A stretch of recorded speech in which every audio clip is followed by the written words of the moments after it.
আসসালামু আলাইকুম সুপ্রিয় দর্শক মণ্ডলী, হোমিওপ্যাথি চিকিৎসা আপনাদের প্রত্যেকে জানাই স্বাগতম। আমি মোহাম্মদ মুর্তজা, হোমিওপ্যাথিক ফিজিশিয়ান।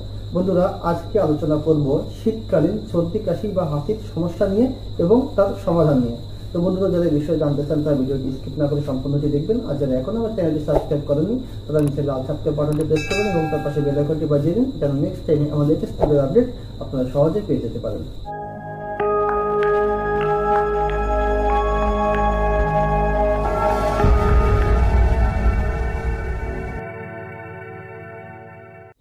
একটু একটু করে আমাদের মাঝে জাঁকিয়ে বসেছে শীত, আর ঠান্ডা পড়তেই সর্দি কাশি বা বুকে সেলেসা বা কফ জমার সমস্যা শুরু হয়েছে ঘরে ঘরে।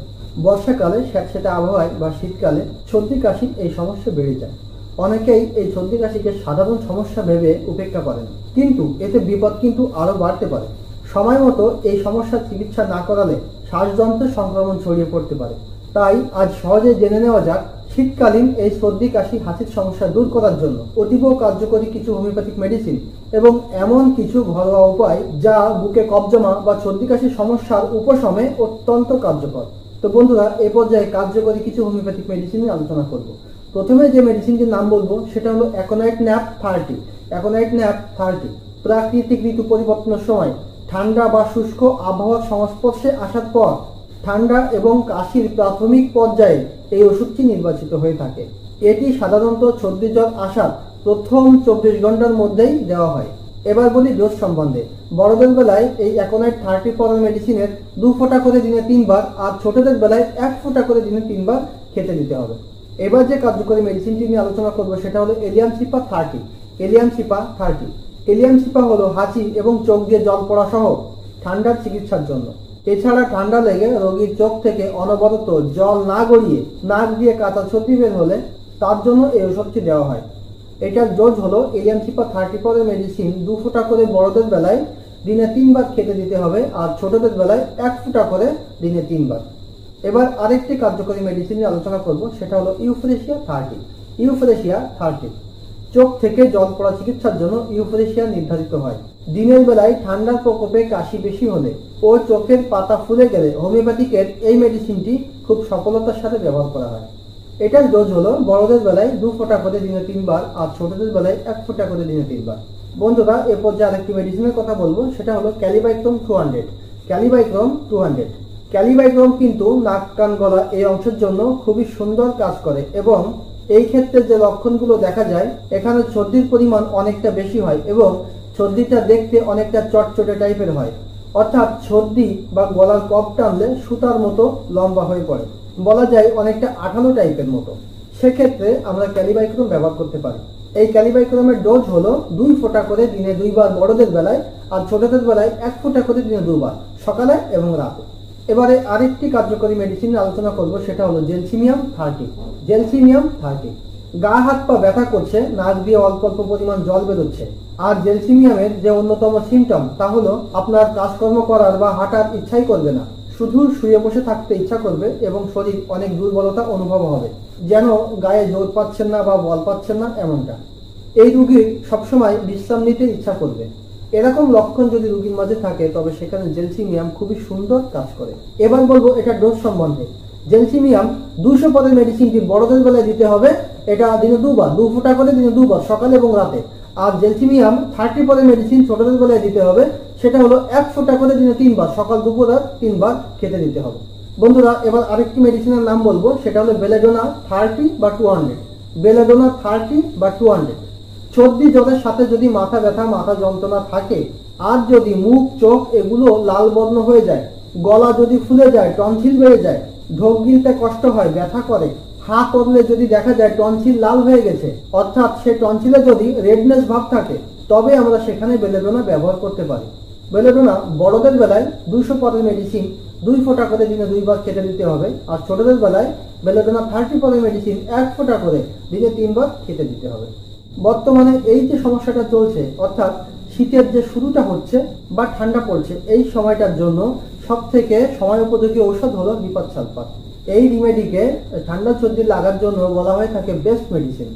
ঠান্ডা বাতাস বা এই যে এই সময় শুকনো আবহাওয়া চলছে, অর্থাৎ শীতের সময় যে ঠান্ডা বাতাস বয়, তার থেকে যদি আপনার ঠান্ডা, সর্দি, কাশি বা হাঁচি সমস্যার সৃষ্টি হয়, বা যদি আপনি ঠান্ডা জল খেয়েছেন তার জন্য যদি এই সমস্যাগুলো হয়, এই লক্ষণগুলো থাকলে আমরা হিপার সালফার চিন্তা করতে পারি। এবার বলি ডোজ সম্বন্ধে। হিপার সালফার 30 পরে মেডিসিন বড়দের বেলায় 2 ফোঁটা করে দিনে 3 বার, আর ছোটদের বেলায় 1 ফোঁটা করে দিনে 3 বার সেবন করতে হবে। বন্ধুরা, আরেকটি মেডিসিনের কথা বলি, সেটা হলো শ্যাম্বুকাশ 6 বা 30। শ্যাম্বুকাশ 6 বা 30। শ্যাম্বুকাশ কিন্তু বাচ্চাদের বেলায় একটি কার্যকরী ঔষধ। ঠান্ডা লাগা, হাঁচি, কাশি, বিশেষ করে কাশির সমস্যার ক্ষেত্রে সাধারণত শুকনা কাশি ও কফ জমে আছে, ঘর ঘর শব্দ হচ্ছে, 2 রকম কাশিতেই এই ঔষধটি ব্যবহার্য। এই সময় কাশির সময় মনে হয় যেন একটু শ্বাসকষ্ট হচ্ছে, ঠান্ডায় নাক বন্ধ হয়ে গিয়েছে, গাল দিয়ে নিঃশ্বাস নিচ্ছে, এই লক্ষণগুলি থাকলে সেখানে শ্যাম্বুকাশ ব্যবহার করতে হবে। শ্যাম্বুকাশ 30 পরে মেডিসিন বড়দের বেলায় 2 ফোঁটা করে দিনে 3 বার সেবন করতে হবে, আর শ্যাম্বুকাশ 6 পরে মেডিসিন 1 ফোঁটা করে ছোটদের বেলায় দিনে 3 বার সেবন করতে হবে। মনে রাখবেন, বড়দের বেলায় 30 পরে মেডিসিন দিনে 3 বার 2 ফোঁটা করে, আর ছোটদের বেলায় 1 ফোঁটা করে দিনে 3 বার, তবে সেটা অবশ্যই শ্যাম্বুকাশ 6 পরে মেডিসিন। বন্ধুরা, এবার আরেকটি কার্যকরী মেডিসিনের কথা বলবো, সেটা হলো এন্টিমটাস 6 বা 30। 6 বা 30 এন্টিমটাসের কাশির ক্ষেত্রে কাশিটা একটু সাধারণত পুরনো হয়ে যায়। আপনি হয়তো কাশিতে প্রথমে 7-8 দিন ভুগছেন, তারপর ওষুধ খাওয়ার পরিকল্পনা করেছেন, তো এখন দেখা যায় কাশিটা ভিতরে বসে গেছে, আর গলা বুকে ঘর ঘর সাউন্ড বেরোচ্ছে, আর কাশির সাথে বেশি কফ বেরোয় না, তবে কাশি কিন্তু প্রচুর হয়। এই রকম লক্ষণ থাকলে এন্টিমটাস কিন্তু খুবই ভালো কাজ করে। এবার বলি এটা ডোজ সম্বন্ধে। বড়দের বেলায় এন্টিমটাস 30 পরে মেডিসিন 2 ফোঁটা করে দিনে 3 বার সেবন করতে হবে, আর ছোটদের বেলায় এন্টিমটাস 6 পরে মেডিসিন 1 ফোঁটা করে দিনে 3 বার সেবন করতে হবে। তো বন্ধুরা, এই ঔষধের পাশাপাশি জেনে নিন কিছু ঘরোয়া সমাধান সম্বন্ধে। তো বন্ধুরা, এখন যে ওষুধগুলো নিয়ে আলোচনা করলাম, এই ওষুধগুলোর মধ্য থেকে যে কোনো একটি ওষুধ আপনি নির্বাচন করবেন আপনার সমস্যার লক্ষণ অনুযায়ী, বা আপনার যে সর্দি, কাশি বা হাঁচি যাই হয়ে থাকুক না কেন, তার যে সিমটমগুলো আপনার বডিতে আছে, সেই সিমটম অনুযায়ী যে কোনো একটি মেডিসিন আপনি নির্বাচন করবেন এবং সেটা ঠিক ওই নিয়মেই সেবন করবেন। একাধিক ঔষধ একসাথে সেবন করা খুবই সমস্যাদায়ক হতে পারে, তাই আপনারা সিঙ্গেল ওষুধটি নির্বাচন করবেন। আর এই ঔষধের পাশাপাশি আপনারা কিছু ঘরোয়া সমাধান নিতে পারেন। শীতকালীন এই ওয়েদারের ফলে যে সমস্যাগুলো হয়ে থাকে, তার জন্য আমরা ঘরোয়া অনেক কিছু উপায় অবলম্বন করতে পারি। তো আসুন জেনে নিই সেই ঘরোয়া উপায়গুলো কি কি। প্রতিদিন 1 চা চামচ করে মধু খাওয়ার অভ্যাস করুন। মধু হচ্ছে একটি উচ্চ ঔষধি গুণ সমৃদ্ধ একটি ভেষজ তরল। নিয়মিত মধু খাওয়ার অভ্যাস থাকলে আপনার শ্বাসনালী পরিষ্কার থাকবে এবং এই শ্বাসনালীর নানা সমস্যা দূর থাকবে, এবং সেই সাথে সর্দি কাশির সমস্যাও দূরে রাখবে। তাছাড়া পান করতে পারেন দারুণ একটি পানীয়। এই পানীয় সর্দি কাশির প্রকোপ কমে দিতে পারে অত্যন্ত সুন্দরভাবে। উষ্ণ উষ্ণ জলেতে লেবু রস মিশিয়ে প্রতিদিন এই মিশ্রণ পানের অভ্যাস করুন। এছাড়াও গ্রিন টি পানের অভ্যাস করতে পারেন। আশা করি নিশ্চয়ই উপকৃত হবেন। গলা খুসখুসে ভাব দূর করতে ব্যবহার করা হয় আদা চা। 2 কাপ জলে আদা কুচি দিয়ে ফুটিয়ে নিলে সামান্য মধু মিশিয়ে খেলেই খুসখুসে ভাব কেটে যাবে, কারণ আদা ও মধুর অ্যান্টি ইনফ্ল্যামেটরি ও অ্যান্টিব্যাকটেরিয়াল উপাদান গলার গ্ল্যান্ড ফুলে যাওয়া কমায় এবং ব্যাকটেরিয়াল আক্রমণ থেকে রক্ষা করে। তাছাড়া সমপরিমাণ লেবু রসে মধুর মিশ্রণে গলার ভিতরে সংক্রমণ খুব ভালোভাবে কমায়। সর্দি কাশির সমস্যা হলে প্রচুর পরিমাণে জল পান করুন। প্রচুর পরিমাণে জল খেলে সেলের পাতলা হয়ে আসে। সেলের পাতলা হয়ে গেলে ধীরে ধীরে তা বের হয়ে যায়। তাই সর্দি কাশির সমস্যায় সারাদিনে প্রচুর পরিমাণে জল পান করুন। সর্দি কাশির সমস্যায় উষ্ণ জলের ভাপ বা সেক নেওয়া অত্যন্ত কার্যকরী একটি পদ্ধতি। উষ্ণ জলের ভাপ নিলে সহজেই নাক থেকে সেলেসা বের হয়ে আসবে।